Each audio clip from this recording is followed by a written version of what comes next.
Welcome! Simple, easy actions to make your dog a little bit happier. Food, glorious food.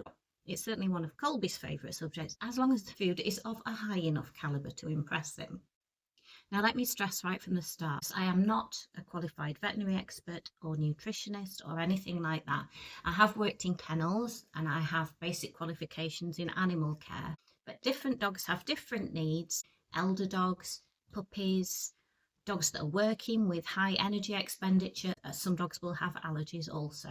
So please do always consult a professional before you make any changes to your dog's diet. But these are some general guidelines that I found useful and really did help improve Colby's quality of life. So let's get going. So my first adaptation to Colby's diet, he was on a fairly generic puppy food when I adopted him.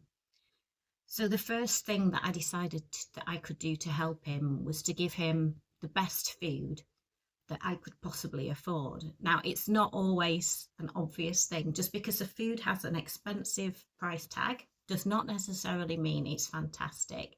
And the same way, there are budget brands that work really, really well for some dogs. I worked with a couple of German Shepherds who had quite bad skin problems.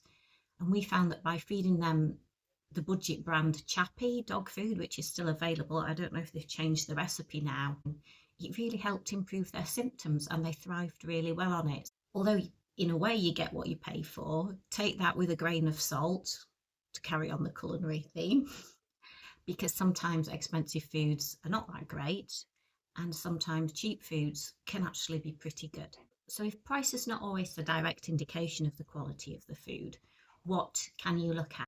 So when you're looking at the list of ingredients on the packaging of your dog food, I would always advise that you look for food that's described as fresh meat rather than meat meal, as this does indicate a better quality of protein in the food. Foods based on white meat, such as poultry and fish, tend to be better than foods that are red meat. They can be given now and again, but I would probably recommend, barring any allergies, that you give your dog mainly a white meat diet, because there can be problems with feeding them too much red meat. I know that quite a few dogs have issues with chicken, especially like Pouchons and Poodles and stuff. That's something I've discovered since I've had a Colby. And I do find that if I feed him too much chicken-based diet, I have to be careful of that because it can cause him a bit of itching. So I have to be on top of that. Turkey is a particularly good source of protein because it contains a substance called tryptophan. So tryptophan is a natural chemical, it's entirely natural. Tryptophan is converted by the body into serotonin, which is a brain chemical that promotes calm and self-regulation and sleep. I read that this is one of the reasons why us humans tend to get super sleepy after eating a massive Christmas or Thanksgiving dinner. It's because the tryptophan in the turkey is releasing that serotonin. So that's really good for regulating your dog's arousal. Another way of maximizing serotonin production is to ensure that whatever food you're giving your dog, it isn't too high in protein. So I was advised not to give Colby food with protein levels more than 22 to 26%. Now, I was given this advice years and years ago regarding my hyper terrier at the time, Buster. And the explanation that I was given then was more like, well, the food's too rich, it's giving them too much energy, sort of like putting super petrol into your car. But apparently that's not the issue at all. The thing with high protein is that produces more dopamine in your dog's system, and dopamine works against serotonin. So dopamine is the brain chemical that is associated with drive and associated with addictive behaviors. So it's the dopamine that gives the brain that hit of reward, which is why a lot of dogs can get addicted, literally addicted to games of fetch, because it's that dopamine, that drive, that obsessive behavior that's driven by dopamine. Like me, when I'm making videos and I keep checking how many people have viewed them. If it does well, I get a dopamine hit. That's what keeps me coming back, really. So dopamine, we want to keep that quite low and the serotonin levels quite high. And by feeding them a lower protein, white meat diet that's made of real meat, not meat meal, then we're on the right track. Now, I know that some people, including some friends of mine, absolutely swear by a raw diet for their dogs. Um, I can't speak too much to this because it's not something that I've really tried. It doesn't really work for us because I don't have a huge freezer. It wouldn't really be practical for us when we go camping, which we like to do for several weeks at a time in the summer. Again, that's a personal decision. I don't think there's necessarily anything wrong with raw feeding. I just can't really speak to it because I don't have any real experience of it. So I would advise you to do your own research and to speak to an expert in that. I do think, though, you want to give your dog food that's not been overly processed. You want to retain the nutrients as far as possible. But I'm quite happy with the packaged wet food that Colby's on. The usual advice is that adult dogs should be fed twice a day, which is what I do with Colby. He has his breakfast in the park in the morning while we have our coffee, or sometimes I'll do a bit of scatter feeding with him in a quiet area of the park. And then he has his main food at home in the evenings, and probably a little bit extra held back his kibble in a treat dispensing toy, which keeps him occupied for a little while when he's at a loose end in the long evenings. Just because you're feeding your dog twice a day, even if you're doing it at home, you don't actually have to feed your dog by putting their food in a bowl. But there are so many options that are more interesting and exciting these days. So examples would be scatter feeding, which I talked about a little bit on getting your dog to slow down in the last video. You can use a snuffle mat for this, but try and get quite a big one where the food's well hidden. Some of them are a bit sparse and small and don't really pose any sort of challenge for your dog.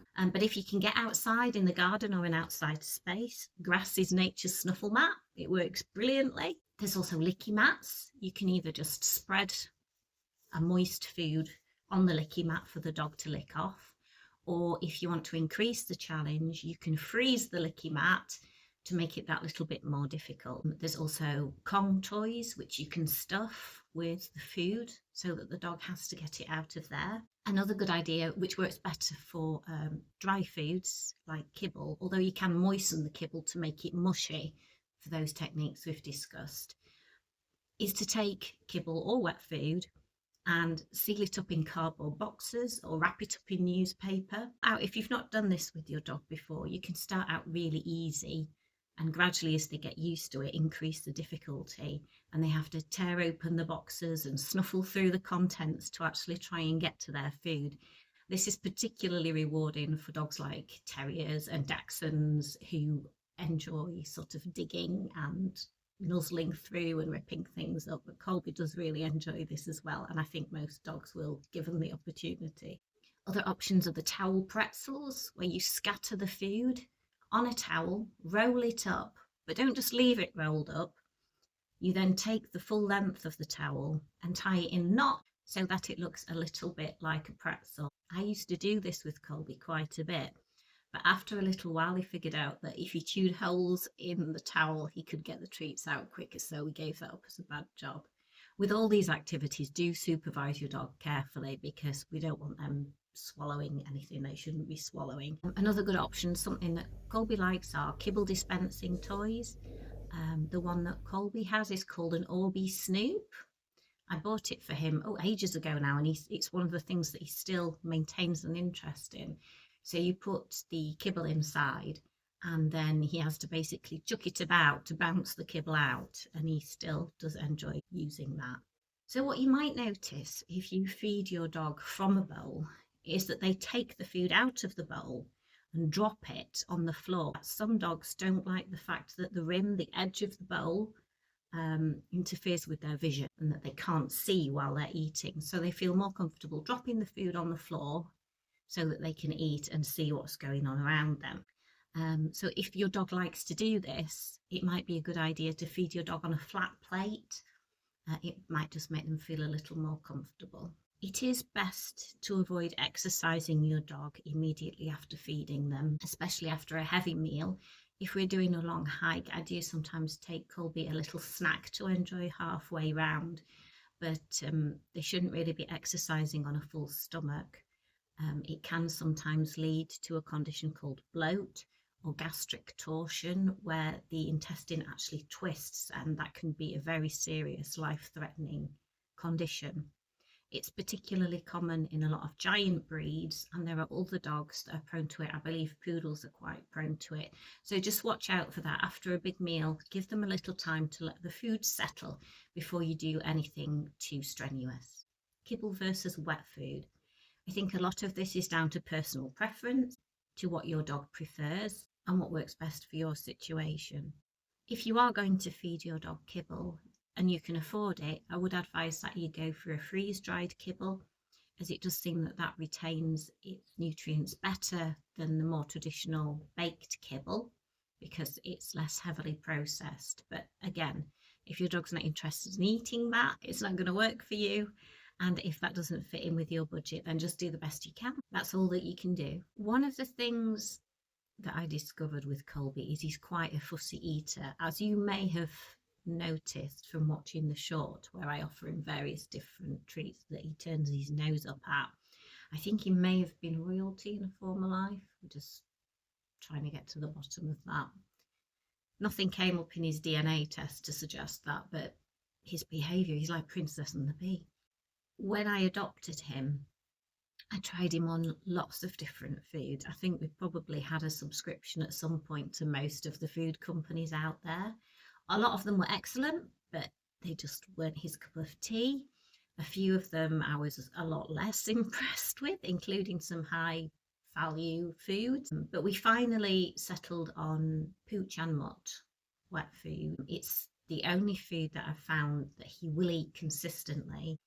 I have to stress that I am not affiliated with or sponsored by any dog food companies. I'm just talking about what's worked for me and Colby. I'm not getting any kickback for it. Although it would be nice, Pooch and Mutt, if you watch it. The food that he's on is the calm and relaxed dog food, and it's specially formulated to try and keep your dog on an even keel. Now, I don't think it would work as a standalone if you were hoping to feed your dog and it would magically make them calm. But implementing that in tandem with other methods of trying to keep him calm and happy. And if you want to find out how, watch the rest of this series of videos. I think it works really well. And I do notice a difference in his behaviour when he's on the calm and relaxed dog food and when he isn't. It did backfire recently. I was trying to look at ways I could save money, and I tried switching to a slightly cheaper dog food, and it backfired massively. He would not eat the new food because it was different, and I also noticed a difference in his behaviour. I did switch him back, but it seemed to mess up his routine, and it took him a while to even start eating his old dog food again, which he'd been more than happy to eat. But I think we're back into a routine again now, so I will not be making that mistake and changing his food anytime soon. So there we have it. That's what Colby eats. There's some tips that I have for you, but again, as I say, never change your dog's diet without consulting a veterinary expert, which I am not and don't claim to be. Perhaps you could let me know in the comments what food works for your dog.